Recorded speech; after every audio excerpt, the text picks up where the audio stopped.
Tétraïte est l'exemple parfait de la fascination que les Romains exerçaient pour les gladiateurs.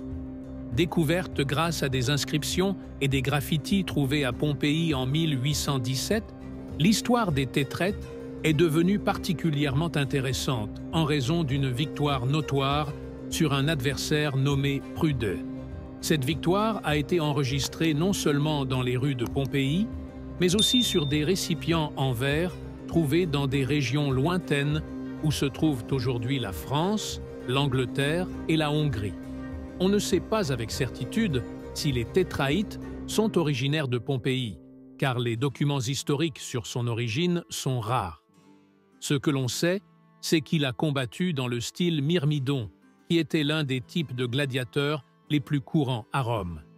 Ce style de combat se caractérisait par l'utilisation d'un casque à crête, d'une épée courte et d'un grand bouclier rectangulaire, ainsi que de protection pour les bras et les jambes.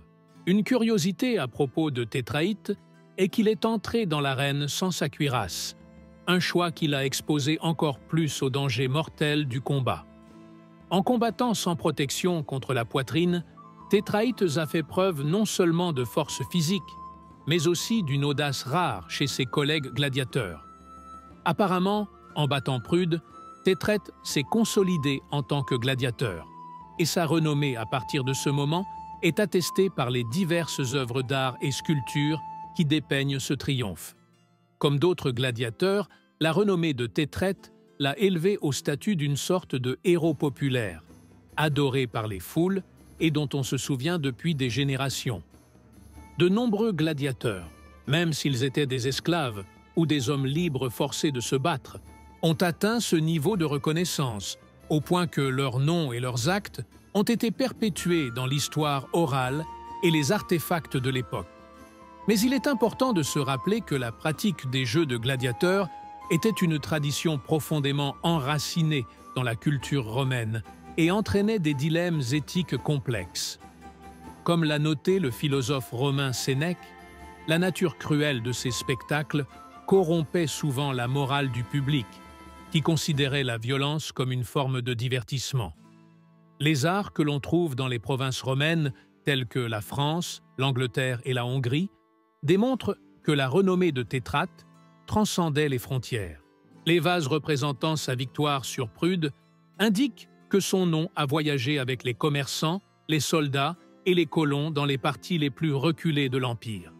Ainsi, les Tétraïtes sont devenus non seulement une figure locale de Pompéi, mais aussi un symbole de la culture des gladiateurs qui imprégnait tout l'Empire romain. La renommée de Tétraite a probablement attiré l'attention de riches mécènes, qui auraient pu parier de grosses sommes sur ses combats, tandis que le peuple le célébrait comme un héros. La liberté de Tétraite aurait été une possibilité réelle à mesure que sa renommée grandissait, ce qui est arrivé à certains gladiateurs victorieux.